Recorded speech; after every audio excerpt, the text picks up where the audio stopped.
Part 11. Biglang napahinto ang kamay ni Lucas sa pagpapahid ng gamot sa kanyang kamay. Ngunit ilang segundo lang din ang lumipas ay muling gumalaw ang kamay nito at ipinagpatuloy ang ginagawa. Di ba alam mo naman na ang dahilan kung bakit ako nagpakasal sa'yo? Mahinang tanong nito sa kanya. Napakagatlabi si Annie nang marinig niya ang naging tugon nito sa kanya, parang pakiramdam niya ay muling may tumusok sa puso niya.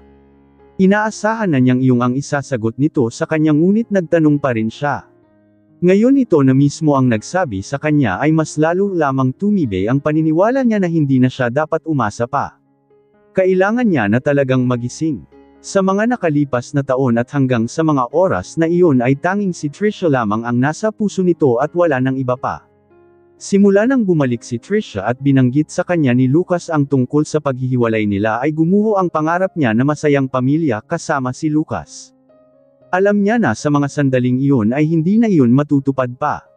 Napakalupit mo talaga Lucas, hindi niya maiwasang hindi ibulong sa isip niya. Bakit kailangang ganito mo ako ay traitor kung hindi mo naman pala ako mahal at wala ka naman palang balak mahalin ako? Dahil lang sa takot mo sa lolo mo. Pero bakit? Bakit ganito? Sunod-sunod na tanong niya mula sa kanyang isip na hindi niya nagawang isa boses. Ang ganitong klaseng pag-aasikaso ay hindi pagmamahal kundi pagtupad sa bilin lamang ng lolo nito at obligasyon. Pakiramdam ni Annie ay tila ba nagising siya sa isang panaginip dahil sa kanyang mga naisip at sa naging sagot nito kaya kaagad niyang binawi ang kanyang kamay mula rito. Salamat na lang sa paglalagay mo ng gamot pero malaki na ako at may kamay naman ako kaya ako na lang ang maglalagay. Sabi niya rito. Ano bang sinasabi mo? Ako na, sabi nito at muling inabot ang kamay nito at pagkatapos ay muling ipinatong sa lamesa ngunit pinilit niyang hilahin ang kamay niya mula rito. Sinabi ko nang ako na. Hindi naman mahirap magpahid ng gamot at kaya ko iyong gawin mag-isa. Sabi niya rito. Annie, huwag kang ang makulat, sabi nito at muling hinayla ang kamay nito at muling ipinatong sa lamesa at sa pagkakataon ng iyon ay tuluyan na niyang hindi nahila ang kanyang kamay dahil sa sobrang higpit ng hawak ni Lucas sa kamay niya. Bakit mo ba ako pinag-aaksayahan ng oras? Hinihintay ka na ng fiancé mo doon. Inaya-aya mo siyang makipag-date ngayong Valentine's Day at napakahalagang araw nito, binilhan mo siya ng regalo at sinurpresa mo siya tapos ay nandito ka. Pumunta ka na doon, malamig na sabi niya rito. Ibigay mo na sa akin ang gamot at ako na ang maglalagay sa sarili ko. Dagdag pa niya ngunit tila walang naririnig si Lucas at patuloy pa rin sa pagpapahid ng gamot. Kung kanina ay wala siyang nararamdaman na kahit na anuman ngayon ay iba na pagkatapos nitong mapahiran ng gamot ang paso niya. Ngayon niya nararamdaman na mahapdi pala ito at hindi talaga binitawan ni Lucas ang kamay niya hanggang sa hindi nito matapos ang paglalagay ng gamot. Anong sabi mo napakahalaga ng araw na ito? Tanong nito kasabay ng pagtitig nito sa kanyang mga mata. Biglang nag-iwas ng tingin si Annie. Ang dami mo pang sinasabi, bumalik ka na kay Trisha dahil hinihintay ka na niya, sabi niya rito. Mukhang napakadali talaga sayong itaboy ako, sabi nito bigla sa kanya. Napakagatlabi siya dahil sa sinabi nito. Hindi naman sa gusto niya talagang itaboy ito pero wala naman itong nararamdaman para sa kanya so ano pa ang dahilan para manatili ito roon hindi ba? Ngayon ang Valentine's Day pero bakit mas pinili mo pa siyang makasama kaysa sa akin? Bigla na lamang niyang naitanong rito. Napabuntong hininga ito. Ngayon ang birthday niya at matagal ko na akong nakapangako sa kanya isa pa ay nawala sa isip ko na Valentine's Day nga pala ngayon. Sagot nito sa kanya, no it's okay. Hindi mo kailangang magpaliwanag sa akin. Sabi niya, galit ka ba? Bigla nitong tanong sa kanya. Automatiko siyang napailing upang sumagot rito. Hindi. Biglang napataas ang kilay nito al pagkatapos ay sinulyapan ang mga bag na nasa sofa. Kaya bigla niyang naisip na baka nakatanggap ito ng text message kaya bigla siyang nagpaliwanag. Ngayon ang Valentine's Day at hindi ba at inutusan mo si Kian para samahan akong mag-shopping? At sinabi mo rin na bumili ako ng mga bagay na gusto ko kaya ginamit ko ang pera mo sa pag-show shopping, pagdedepensa niya sa kanyang sarili kahit na wala pa nam itong sinasabi. Bigla itong tumayo at pagkatapos ay hinaplos ang buhok niya at pagkatapos ay ngumiti. Wala naman akong sinabi na hindi ka dapat gumastos ng pera isa pa ay kahit na 10 beses kang mag-shopping ng ganyan karami ay okay lang sa akin, sabi nito sa kanya. Sa totoo lang ay sinadya niya yun dahil akala niya ay magagalit ito sa kanya, ngunit ngayong narinig niya ang sinabi nito ay alam niyang nabigo siya para galitin ito. Hindi pa rin pala siya nakabawi. Lagi na lamang itong ganito, napaka-sweet at laging may dahilan para hindi magalit sa kanya at hindi niya mapigil ang hindi meanness. Lucas, nakakainis ka talaga. Bakit ba ganyan ka? Muling bulong niya sa kanyang isip. Nang maya-maya ay biglang tumunog ang cellphone nito at dali-daling dinukot mula sa bulsa nito. Alam niya na kaagad na si Trisha ang tumatawag rito hanggang sa narinig niya ang tinig nito. Lucas, saan ka ba nagpunta?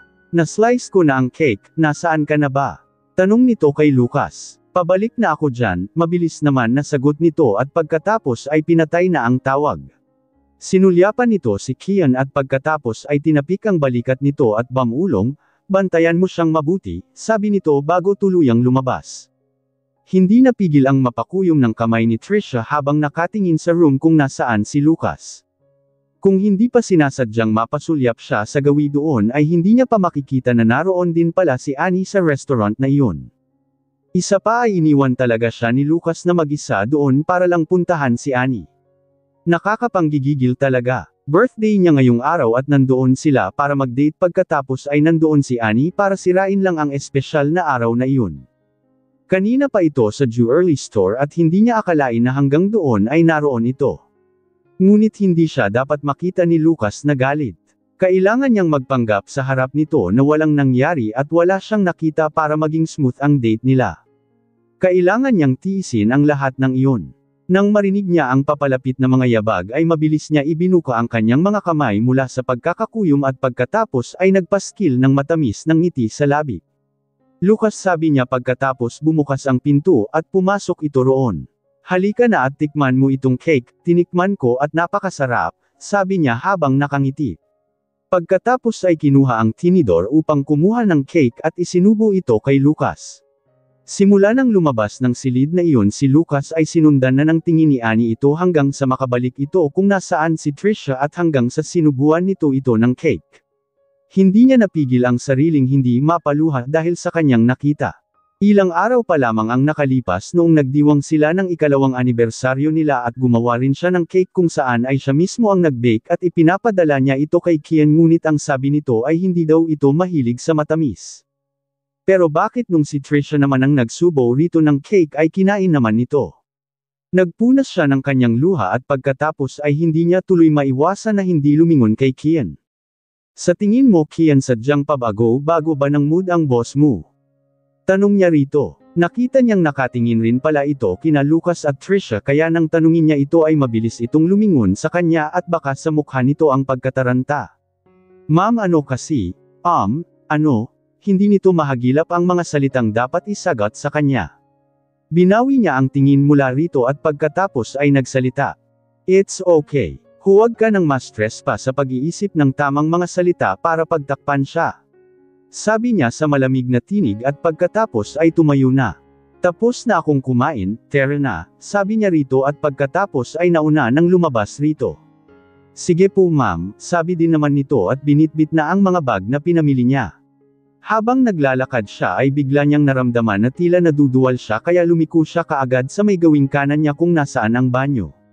Pagkatapos niyang magsuka ng paulit-ulit ay tuluyan na siyang lumabas upang kitain si Kian, ngunit sa hindi inaasahang pagkakataon ay bigla na lamang lumabas mula sa restaurant sina Lucas at Trisha at eksaktong nasa harap na ito ni Kian.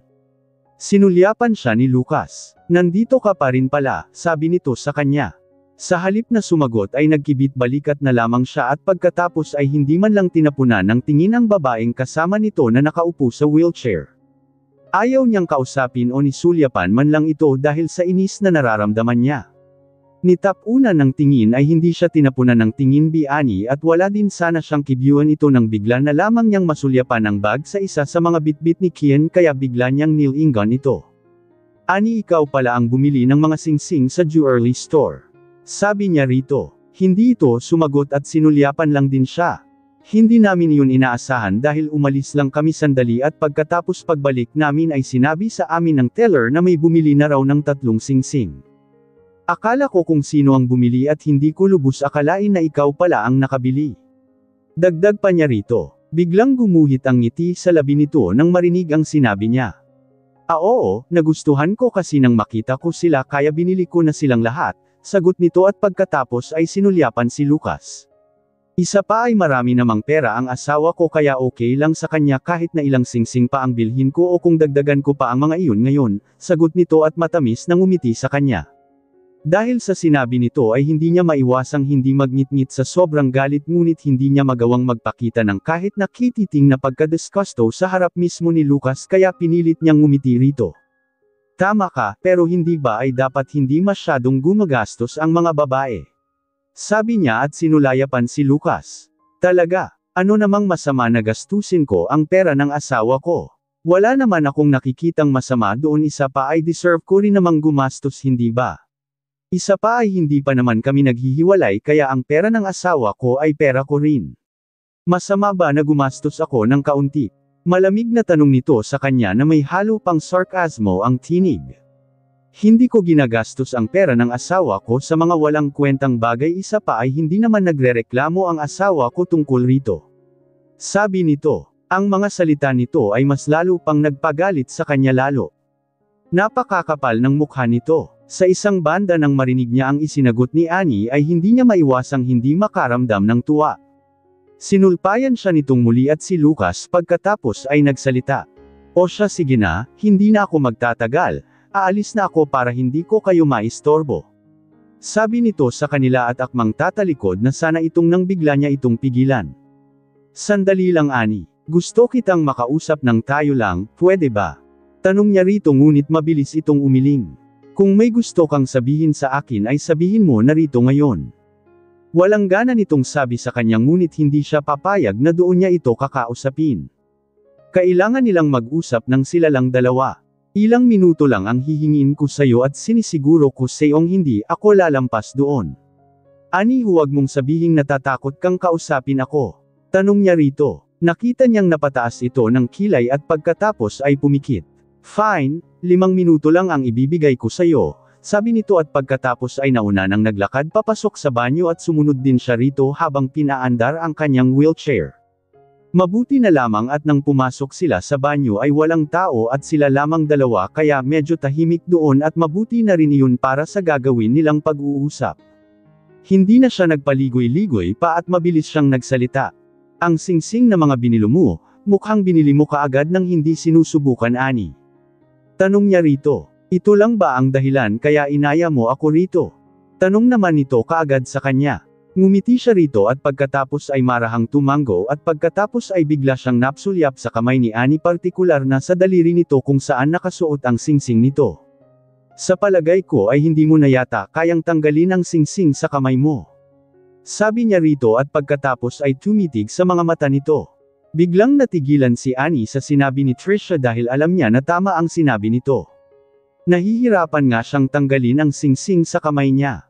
Nang ikasal kasi sila ni Lucas ay masikip na sa kanya ang singsing at ngayon sigurado siya na mas masikip na naman iyon. Isa pa ay noong nasa university siya ay napansin iyon ng isang kaklase niya at agad siyang tinanong nito tungkol sa suot niyang singsing. Tinanong din ito sa kanya kung kasal na raw ba siya at itinanggi niya ito dahil ng mga panahong iyon ay ayaw pa niyang aminin na kasal na nga talaga siya.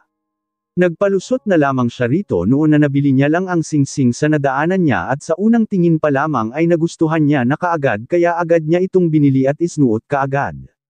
Kung hindi ko lang talaga alam ang totoo ay hindi yan mapapansin kahit titigan pa. Sabi nito sa kanya, pero dahil ayaw mo namang aminin ay okay lang naman sa akin. Dagdag pa nito, aalis na sana siya dahil wala naman palang katuturan ang mga sasabihin nito sa kanya. Akala pa naman niya ay napaka-importante ng sasabihin nito. Hawak niya ang bag kung saan nakalagay ang mga singsing na binili nila ni Kian kanina, kinuha niya kasi ito kanina dahil ang akala niya ay makakaalis na sila ngunit pinigil nga siya nito at inaya doon para lang sabihin sa kanya ang mga walang kwentang bagay na kagaya nito nang bigla na naman niyang marinig ang tinig nito. Alam mo ba, na ang 3 binili mong singsing ay kaparehong-kapareho ng sukat sa singsing na suot mo. Pero mas sure ako na hindi mo maisusuot ang mga yan dahil hindi mo kakasya. Sabi nito sa kanya, Trisha, kung ako sa iyo ay hindi ako gagawa ng kwento. Isa pa ay bakit naman sana ako maniniwala sa iyo? Sabi niya na nagtatapang-tapangan. Ayaw niya kasing magmukhang mahina sa harap nito dahil tiyak na magsasaya ito kapag nagkataon. Talaga Annie, sabi nito at pagkatapos ay ngumiti ng matamis. Subukan mong ilabas ang mga singsing at isukat natin pareho para malaman mo kung ano ang sinasabi ko, sabi nito sa kanya. Alam niya na sinasabi lamang nito iyon para mapahiya siya, isa lamang iyong pain pero wala siyang choice kundi ang kagatin ng bitag na inihanda nito. Ngunit ano pa nga ba ang magagawa niya? Nandoon na siya at hindi na siya pwedeng umatras pa. Isa pa ay hindi siya pwedeng magpatalo rito dahil sa totoo lang ay talong-talo na siya kaya mabilis niyang inilabas ang singsing sa bag na bitbit niya at pagkatapos ay inumpisahan isuot ang mga iyon sa daliri niya. Inuna niya ang isa at masikip iyon at halos hindi pumasok sa daliri niya, ang pangalawa ay mas maliit kaysa sa nauna at ang panghuli ay sobrang masikip na talaga. Ang mga hinubad niyang singsing ay mabilis na pinulot ni Trisha at isinuot sa daliri nito at kitang-kita ng dalawa niyang mata na mabilis itong sumuot doon. Kumasya rito ang singsing. Ani gusto kong sabihin sa'yo na ang singsing na suot mo mismo sa kamay mo ay ipinasadya ni Lucas para sa akin. At ang mga singsing na ito ay tamang-tama lang din sa sukat ng daliri ko para sa gagawin niya sanang proposal at kumpara sa daliri mo ay mas maliit ang mga daliri ko kaya hindi mo talaga ito magiging kasya. Kaya lang ay nauna mo itong nabili. Sabi nito sa kanya. Hindi niya nakuhang sumagot kaya nagpatuloy ito. Nang malaman niya na hindi na matutuloy ang kasal namin ay syempre ayaw niyang masayang ang singsing na inihanda niya para sana sa akin kaya sayo na lamang niya ibinigay. Akala mo siguro ay pinasadya niya ito para sa iyo ano? Tanong nito sa kanya. Biglang nagdikit ang kanyang mga labi nang wala sa oras dahil wala siyang alam na isagot rito. Wala talaga, ngunit sa kabila ng lahat ng iyon ay alam niya na ang lahat ng bagay na sinabi nito sa kanya ay totoo. Nang mga oras na iyon ay hindi niya alam kung ano ang mararamdaman niya dahil pakiramdam niya ay masyado siyang pinaglaruan ni Lucas. Simula sa dahilan nito ng pagpapakasal hanggang sa singsing na ginamit sa kasal ay puro peke lamang. Puro peke. Sa pagitan nila ni Lucas ay walang bagay na totoo. Wala kahit na isa. Biglang itinaas ni Trisha ang kanyang kamay habang nakasuot ang singsing rito at pagkatapos ay matamis na ngumiti sa kanya. At ang ngiti nito ay nakakasilaw. At isa pang nakakasilaw ay ang diamante na nasa singsing na suot nito. Sobrang sakit para sa kanya, para siyang sinampal ng sobrang lakas. Bigla niyang naalala ang mga plotistas na napanood niya tungkol sa singsing na may diamant. Ang mga diamant raw ay sumisimbolo sa magpakailanman. Magpakailanman. Isa lamang iyong plotistas pero bakit niya iyon sineseryoso? Ani hindi mo pa ba nakikita o naiintindihan ang lahat? Ako lang ang nag-iisang mahal ni Lucas simula sa umpisa at hanggang noong hindi pa nakikilala ng nanay mo ang lolo ni Lucas. Ang mga magulang mo ay mahirap lamang at kung hindi dahil sa hiling ng nanay mo sa lolo ni Lucas ay hindi ka kailanman mapapabilang sa pamilya Montenegro. Para kang nangangarap ng isang bagay na napaka-imposible mo namang maabot ani. Tuloy-tuloy na sabi nito sa kanya. Ngumiti siya rito kahit na sobrang sakit ng puso niya ng mga oras na iyon dahil sa mga binitiwang salita nito sa kanya. Pinigilan niya rin na huwag magpakita ng kahit na anumang emosyon rito. Ikaw Trisha, kamusta ka naman sana? Balik niyang tanong rito. Sa 2 taon naming pagsasama paano mo nalaman na wala nga siyang feelings para sa akin? Paano mo malalaman na katulad pa rin ng dati ang pagmamahal niya sa'yo? Tanong niya rito nang nakataas ang noo. Hindi ito nakapagsalita kaya nagpatuloy siya. Hindi ka ba natatakot? Dagdag niyang tanong rito. Biglang napalunok ng wala sa oras si Trisha dahil sa tanong ni Annie sa kanya. Bumilis ang tibok ng puso niya at natarante siya at napaisip kung paano nga kaya. Pero ganun pa man ay hindi siya ang klase ng tao na bigla-bigla na lamang maniniwala sa sinasabi ng iba at maapektuhan.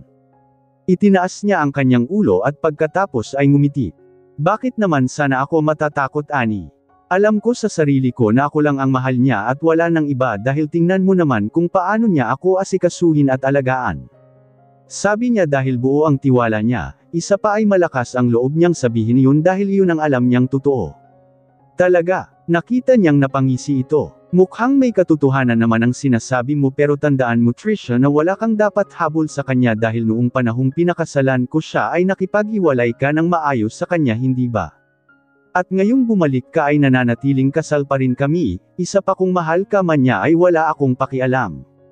Sabi nito sa kanya. Tuluyan na ngang tumalikod si Annie at iniwan ito doon, pati na rin ang mga singsing ay iniwan na niya kay Trisha.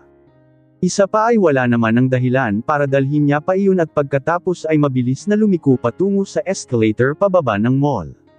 Kung hindi pa kasi siya aalis sa harap ni Trisha ay baka maiyak na siya sa harap nito at mas magmukhang kaawa-awa pa sa paningin nito, lalo at iyon ang ayaw niyang mangyari. Noon may napanood siya na isang video kung saan ay may nagtanong sa isang tao kung paano daw kung yung taong mahal na mahal mo ay may mahal na iba, handa ka bang magpaubaya? Naisip niya noon na kapag siya ang nasa ganoong sitwasyon ay syempre papayag siya, kasi bakit naman hindi, di ba, lalo na kung iyon ang ikakasaya niya. Dahil kapag mahal na mahal mo ang isang tao ay handa kang gawin lahat ng ikakasaya niya at syempre ay wala ka ring ibang gusto kundi ang maging masaya ito, pero ngayon na siya ang nasa ganoong sitwasyon ay parang napakahirap gawin iyon, parang napakahirap magpaubaya, pero alam niya na wala rin naman siyang magagawa. Ang hirap palang pakawalan ang taong mahal na mahal mo ng sobra para makasama lang ang ibang babae, kasi sobra palang nakakadurog ng puso. Hindi naman siya bato para hindi masaktan, tao lang din siya na may pakiramdam at higit sa lahat ay isa siyang mahinang babae na mababaw rin ang luha. Akmang bababa na sana siya nang bigla na lamang may humawak sa kamay niya at nang lumingon siya ay nakita ni si Lucas na nakakunot ang noo habang nakatingin sa kanya. Bakit aalis ka na nang hindi man lang nagpapalaam? Tanong nito at pagkatapos ay napatitig sa mukha niya. Sinubukan niyang pabulaykan ang kanyang mga luha at pinilit na maging normal sa harap nito. Pagod na akong mag-shopping at gusto ko nang umuwi, sagot niya rito. Hintayin mo si Kian rito para ihatid ka sa bahay, tatawagan ko lang siya, sabi nito sa kanya. Paano kung ayaw kong siya ang maghatid sa akin dahil ikaw ang gusto ko? Tanong niya rito bigla. Pagkatapos magsalita ni Annie ay napatitig siya rito habang pinandilatan ito. Hindi niya alam kung ano ang pumasok sa utak niya para sabihin iyon, ngunit hindi niya naman iyon pinagsisisyan. Halatang nagulat ito dahil sa sinabi niya, dahil bahagya itong natigilan, ngunit ilang sandali lang din naman ay nakabawi din ito kaagad at pagkatapos ay nilapitan siya nito at hinaplos ang kanyang buhok. Huwag kang mag-alala, uuwi ako mamayang gabi sa bahay. Sabi nito sa mahinang boses. Bigla siyang nakaramdam ng saya nang marinig ito at pagkatapos ay sumagot. Fine, hihintayin ko na lang sa labas ng mall si Kian. Sabi niya rito. Nang makalabas siya ng mall ay ilang minuto lamang ang hinintay niya at tuluyan na nga siyang nakita ni Kian at pagkatapos ay inihatid na siya nito sa bahay nila. Pagkababa niya sa harap ng bahay nila ay pinaalis niya muna si Kian at pagkatapos ay inilagay lamang niya ang kanyang mga pinamili sa garahe at hindi man lang pumasok sa loob, pagkatapos ay muling lumabas ng gate upang magabang ng taxi at ilang minuto lamang ay tuluyan na nga siyang nakahanap ng masasakyan niya, nagpahatid siya sa isang bar. Sa bar kung saan ay ilang beses nang pumunta si Lucas at doon niya rin noon sinundo si Lucas noong lasing na lasing ito. Ang bar na iyon ay pag-aari ni Tristan. Pagkarating doon ay mabilis siyang pumasok sa loob. Napaikot ang kanyang paningin sa paligid at nakita niyang may tumutugtog sa entablado. Naghanap siya ng mapwepwestuhan niya malapit sa entablado at mabuti na lamang at may bakante pa. Mabilis siyang umupo roon at nanalumbabo habang pinapanood ang mga kumakanta at pinapakinggan ang napakagandang tugtog ng mga ito. Habang nakaupo siya doon ay bigla siyang napaisip kung bakit bigla na lamang pumasok sa isip niya na magpunta doon at pagkatapos ay naisip niya na dapat na siya umuwi dahil halos madilim na kanina, ngunit ayaw ng katawan niyang umuwi. Bakit naman siya uuwi sa bahay na iyon wala namang naghihintay sa pag-uwi niya? Mabilis siyang nag-order ng juice sa dumaang waiter dahil ayaw naman niya ng drinks dahil baka makasama sa baby niya at pagkatapos ng maubos niya iyon ay umorder pa ulit siya. Habang nakikinig sa tugtog ay bigla na lamang siyang nakaramdam ng matinding pagkahilo at tila ba inaantok siya. Hindi niya alam kung dala ba iyon ng pagod o dahil sa malamyos ng tugtog, dumukdok siya sa lamesa at tipaykit lang sana, ngunit hindi niya namalayan na nakatulog na pala siya.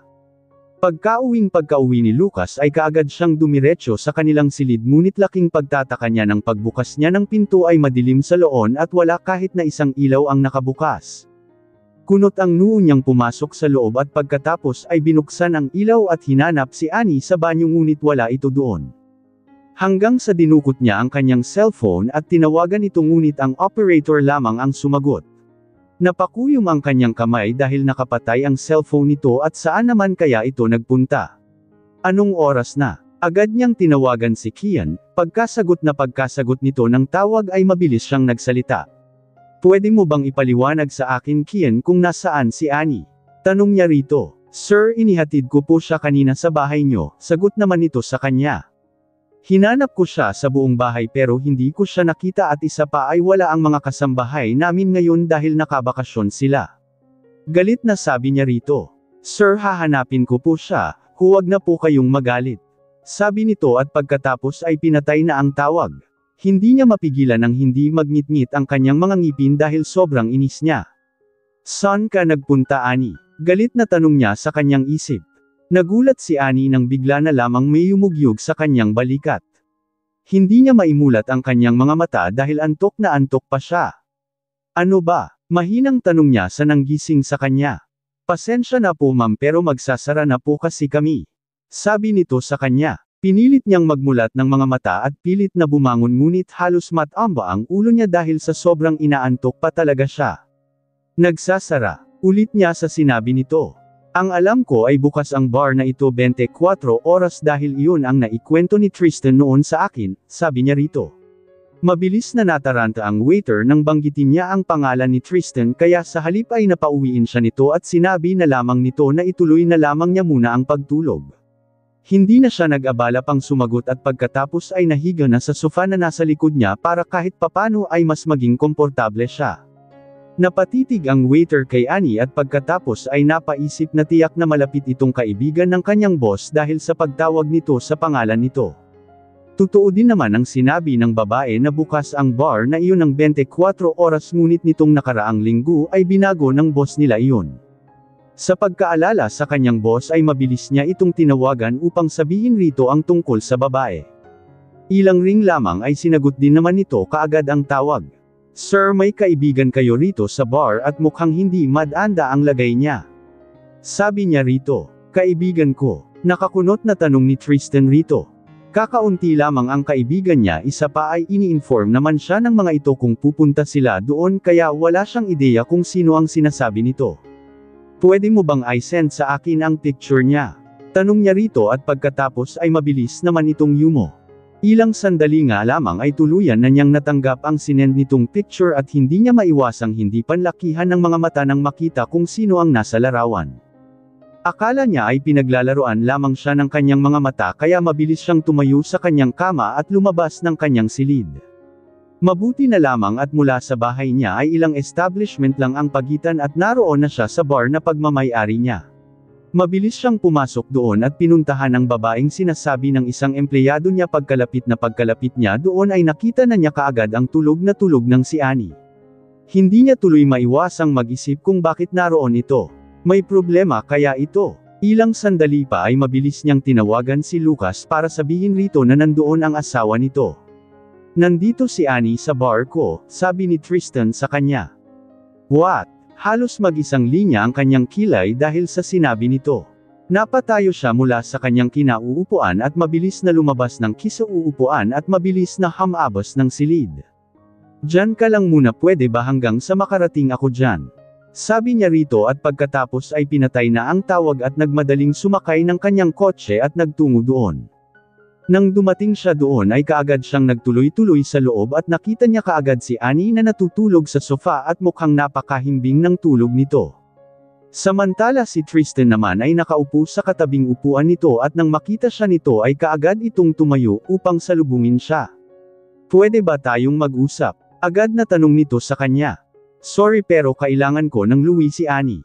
Pwede bang sa susunod na lang? Sabi niya rito at pagkatapos ay lumapit kay Annie at kinarga ito kaagad. Medyo naalimpungatan ito ngunit hindi naman ito nagising at pagkatapos ay nakatulog ulit. Tinanguan niya lang si Tristan at nagpasalamat pagkatapos ay lumabas na. Ilang sandali pa ay nakarating na sila sa kotse at pagkatapos ay maingat niyang isinakay ito doon. Nang may sakay niya ito ay sumakay din siya kaagad at pagkatapos ay hinubad niya ang suot niyang coat upang ibalot kay Annie. Mabilis siyang nagmaneho pauwi sa bahay nila at pagkatapos ay dali-dali niyang binuhat ito silid nila at inihiga sa kama. Nang mapasulyap siya sa orasan ay madaling araw na pala. Ganon kabilis ang oras. Napakunot ang kanyang noo nang hindi siya binitawan ni Annie at nakayakap pa rin ang kamay nito sa leeg niya. Iniyakap niya kasi kanina ang kamay nito sa leeg niya upang hindi lumaylay ang mga ito at ngayon ay humigpit naman na ang hawak nito doon. Lucas tawag nito sa pangalan niya, sagot naman niya dahil ang akala niya ay tinatawag siya nito. Bakit ganun ka? Napakasama mo, lagi na lang si Trisha ang nakikita mo at pagkatapos ay gusto mo akong hiwalayan dahil lang sa bumalik na siya pero alam mo. Sa totoo lang ay ayoko talaga, hindi na nito natapos pa ang sinasabi nito. Nang lingunin niya ito ay tulog naman ito at nakapikit ng mariin ang mga mata nito. Tulog naman ito. Hindi kaya nananaginip ito. Mabilis niyang tinanggal ang mga kamay nito sa kanya at pagkatapos ay naupo sa tabi nito habang pinapanood niya at nang bigla na lamang itong tumagilid at iyon ang naging dahilan kung bakit niya nakita ang sugat nito sa tenga. Sa pagkakatanda niya ay nakasuot ito ng hikaw noong huli silang magkita pero ngayon ay wala na ang suot nitong hikaw at higit sa lahat ay may sugat na ang tenga nito. Bigla tuloy siya napatanong sa kanyang isip kung kailan kaya ito nasugatan at kung paano ito nasugatan dahil wala naman siyang alam. Tumayo siya mula sa kama at pagkatapos ay mabilis na nagtungo upang kuhanin ang gamot sa sugat at nilagyan ang tenga ni Annie at pagkatapos niyang lagyan ito ay nakaradam na rin siya ng antok kaya nahiga na rin siya sa tabi nito. Sa sugat at nilagyan ng tenga ni Annie at pagkatapos niyang lagyan ito ay nakaradam na rin siya ng antok kaya nahiga na rin siya sa tabi nito. Nang magising si Annie kinabukasan ay kaagad niyang nakita si Lucas sa tabi niya. Hindi niya tuloy maiwasan ang hindi malito kung bakit nasa tabi na siya ni Lucas at nang igala niya ang kanyang paningin ay nasa silid na nila pala siya. Paano siyang napunta doon? Samantala ay naaalala niya na nagpunta siya sa bar kagabi at pagkatapos ay nakatulog siya doon. Naaalala pa nga niya na ginaisang siya ng isang waiter pero ngayon ay bakit naroon na siya. Bumaba siya sa kama at pagkatapos ay dumiretso sa banyo upang maligo. Nang makabihis siya ay mabilis siyang lumabas ng banyo at eksaktong paglabas niya doon ay gising na pala si Lucas. Gising ka na pala. Bumangon ka na at may kailangan akong sabihin sa'yo. Hihintayin na lamang kita sa baba, sabay niya rito. Tumanggo lang naman ito sa kanya bilang sagot. Lumabas siya ng silid at bumaba at pagkatapos ay dumaan sa sarili niyang silid upang kuhanin ang mga nakahandang divorce agreement at ilan pang dokumentong kailangan para sa paghihiwalay nila.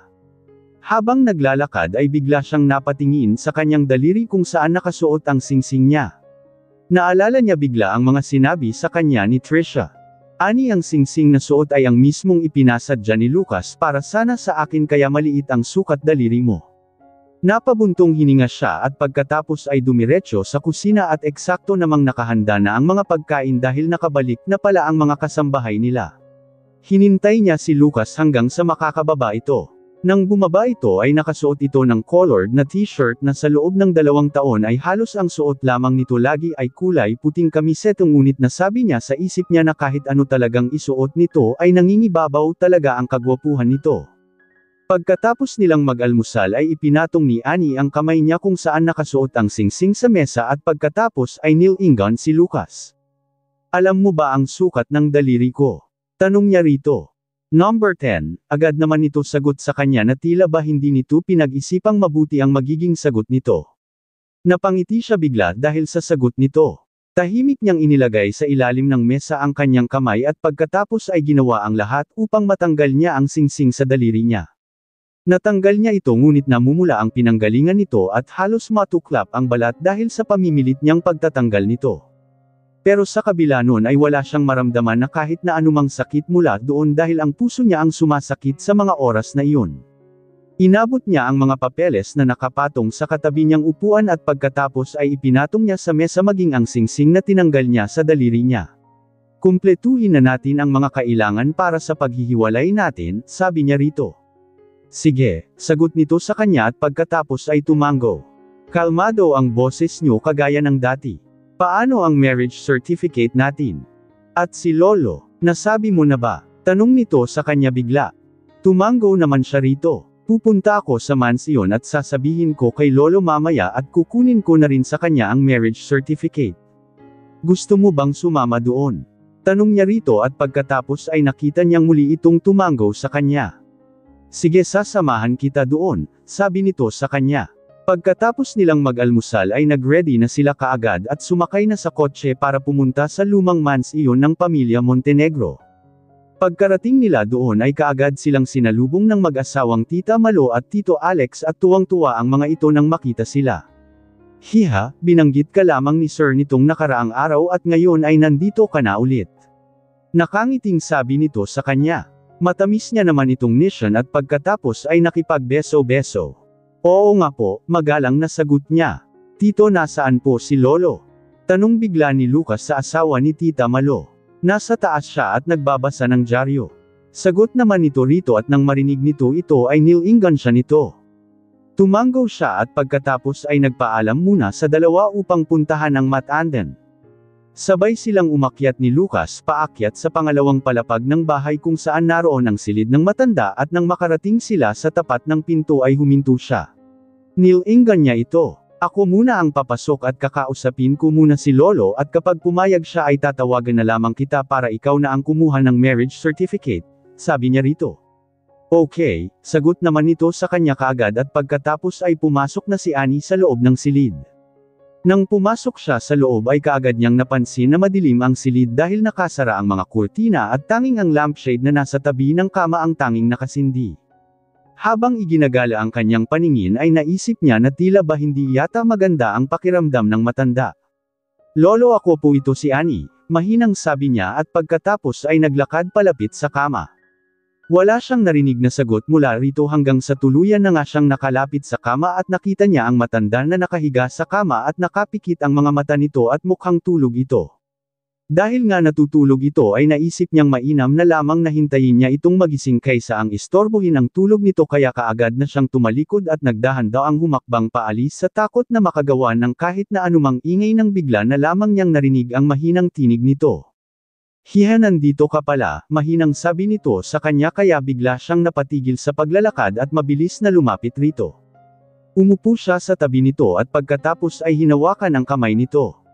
Pasensya na Lolo, nagising ko po yata kayo, paghingi niya ng paumanhin rito.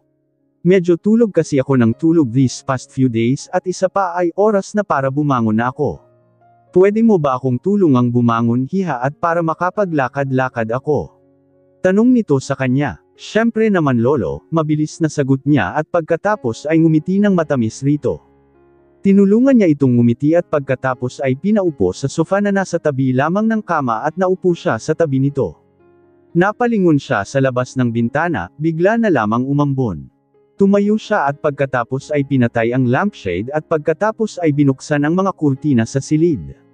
Nang tuluyan niyang mabuksan ang mga kurtina ay bigla na lamang lumiwanag ang buong paligid at nakita niyang napangiti ang matanda pagkatapos ay napabuntong hininga. Gusto ko sanang lambas kaso sabi nito. Agad naman niyang inabot ang kamay nito. Lolo, kapag gumaling ka na, kahit saan mo gustong pumunta ay sasamahan kita. Nakangiting sabi niya rito kung saan ay napangiti rin ito. Napakaswerte ko talaga sa iyo Hiha, prime sabi nito sa kanya. Lolo, gusto mo bang magkape? O tsaa na lang? Tanong niya rito. Tsaa na lang Hiha, mabilis naman itong sagot nito, sige po Lolo.